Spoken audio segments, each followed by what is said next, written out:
Whew. All is well, all is well. Peace and love. My name is Elihu El Shabazz. We are a demonstrator of truth. Trying to keep it simple.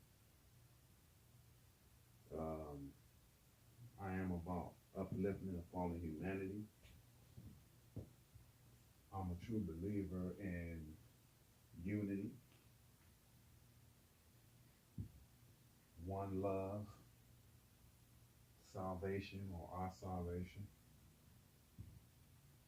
And I guess we can put it our salvation because it's for us and it may be for, like the Circle 7 teaches the most, the Moors. Certain things is for your earthly salvation and other things could be for your earthly salvation and your divine salvation. So for it to be for both, that means if you are not promised a heavenly salvation because you're not of the promised people, you're not of that specific covenant that was for the covenant keeping people, those who can keep the agreement, those who can stand firmly on that covenant, which is a covenant, we say, is a contract or agreement. So if you can't stay on the covenant or on that agreement that he agreed that you will reach a felicity or a heaven, so if you just, let's say, agreed on you have an earthly salvation or you have a salvation just, let's say, with money, but there's no peace with your money. You got agreement or covenant with material things of this world, but you give up something in order to get that. So I'm saying that's the selling of the soul you're talking about. So what we're saying here is our salvation is for our earthly salvation, also for our spiritual salvation, and also for our mental salvation. Let's keep it with those three right now, because we know we are multi-dimensional beings. So to keep it all the way right, let's just deal with these three. Because the body, soul, spirit, right? We have a salvation. Our salvation only can come through, let's do it in reverse, our oneness. Because first of all, it is our salvation. It being our salvation, that means we must have one. And I'm not saying because you believe if you get your meal ticket, few meal tickets, and your European woman, or vice versa, your European man, and you got your salvation. Nah, that's not oneness. We're talking about the oneness of our salvation. Ours, meaning, is for the melanated people only. Because, like I mentioned, if it's only for us, that means it's going to be dealing with a specific, peculiar part of us. Like simply said, the melanin. Right? So, just because you get your reward of what you consider salvation is, we're talking about salvation as a whole. We're not talking about salvation independently. Just because you got yours and you think you got your piece of the rock, you got your Gibraltar piece of the rock, where the Moors rule Spain at, right? Granada. Once we got this one love down, this our salvation, we understanding that we got to have a salvation. It's going to not be for my salvation, not for your salvation, but it's for all our salvation, because we are at one. I heard the minister say, at one mind, and they said that's atonement, at one ment, because ment is mind. I don't want to go into that and write it all down because, you know, the minister broke that down, the Day of Atonement. But it is at one meant, or at one, to be at one, to be at one in love with our salvation. And we're going to push that until we get it. Oh, I'm warming up.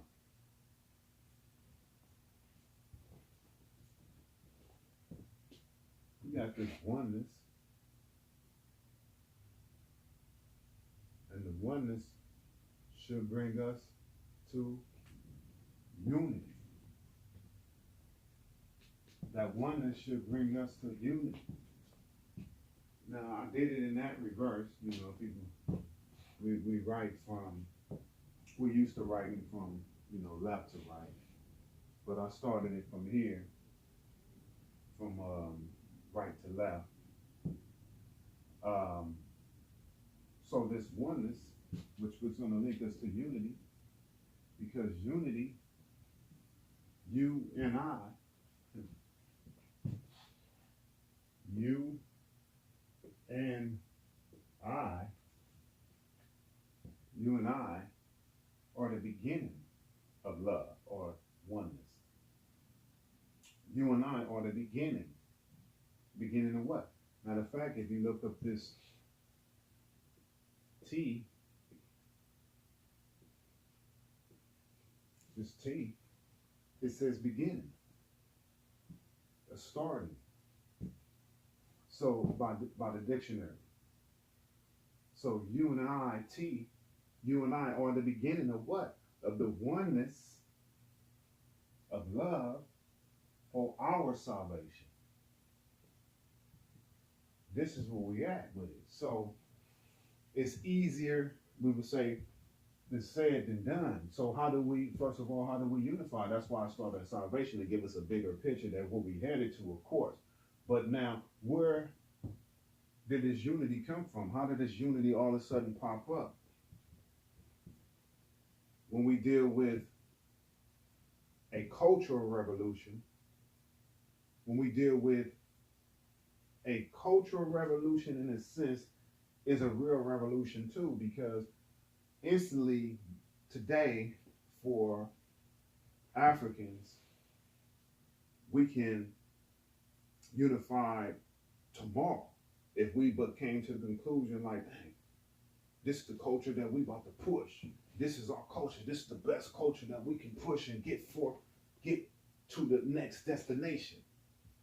If we push that, that will be in the form of having unity under that one banner, under that one cause, one purpose, one aim, right?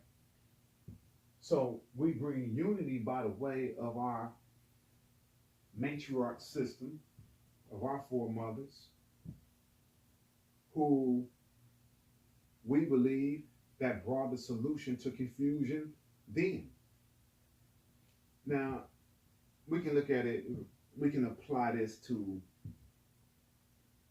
us being confused, like I said in the last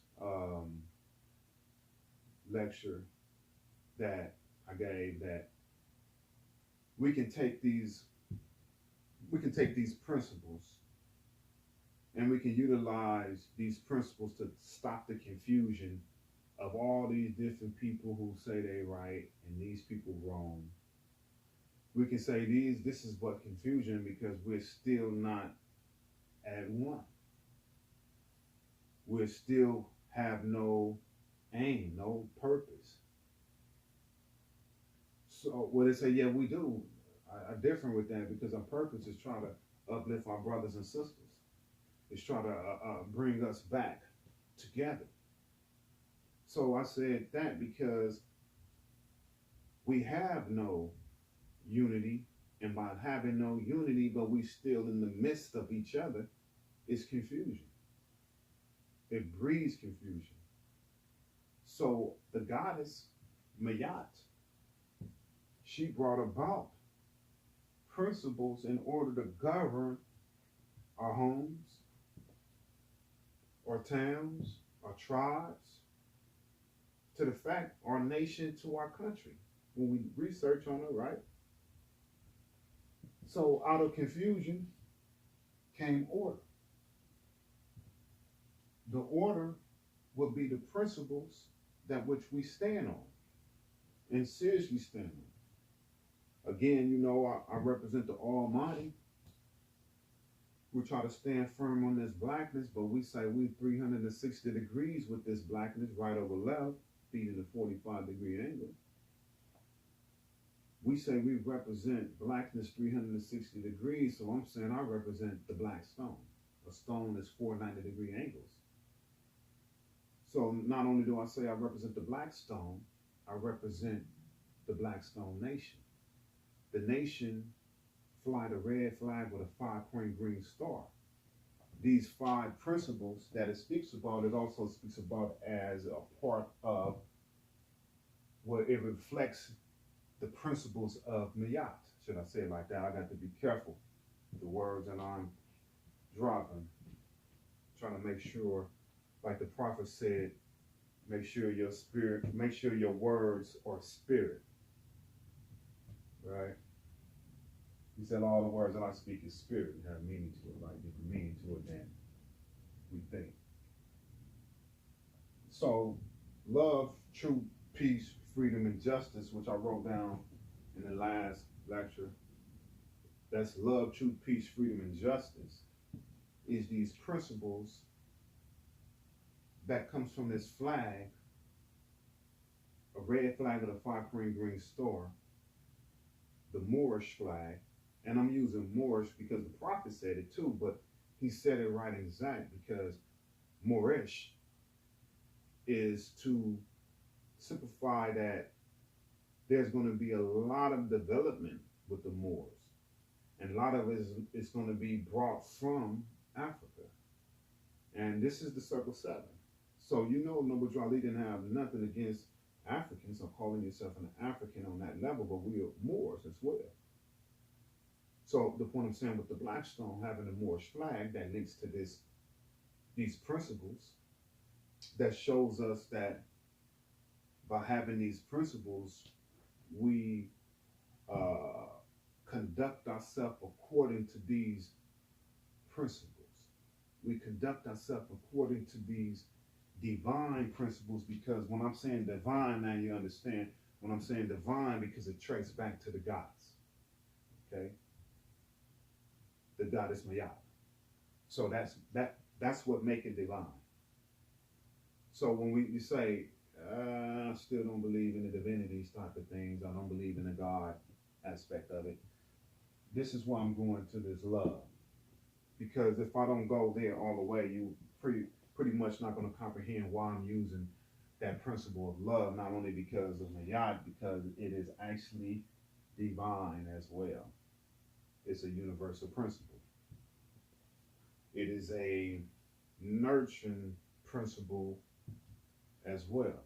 It nurtures love, truth, peace, freedom, and justice, which links to this Moorish flag, which being a representative of the Blackstone Nation, not in this gang-banging kind of way, but let's put it in a simple way of the last part of it, nation. The first part of it, black power, understanding that black is a responsibility. I'm not going to call myself black as far as being an adjective and not my it's not my nationality, but black has power in it because black means that justice. That means I can bring death to you. I can bring this divine justice to you. How do you say that, brother? You say, what? You can bring death to you. Well, let's keep it simple and plain. This is why your judges put on those black robes, because they represent the law, they represent the justice. Without those black robes, they're what? Nothing but a judge that's not in duty on his job or something like that. I don't know. I forget what they call it. But to know that this black also represents this justice, and I say I represent the stone, which is, again, like I mentioned, 360 degrees, which 90, 90, 90, 90, which they say, get on your square, Mo. Get on your square, Mo. Get on your square and represent 90-degree angle. So you represent a stone. So when you say you represent blackness, you say you represent that black stone, 360 degrees. I'm taking justice. That's that real aspect of saying I represent the black stone. So when I say I represent the Black Stone Nation, that means I'm pushing these principles. This is what unite you and me and him and her together is based on principles. I stand on these principles. I stand on these principles based on the flag, the culture, tradition that is laid down for us to practice. Say, well, what is the culture tradition then, brother? That's why I went to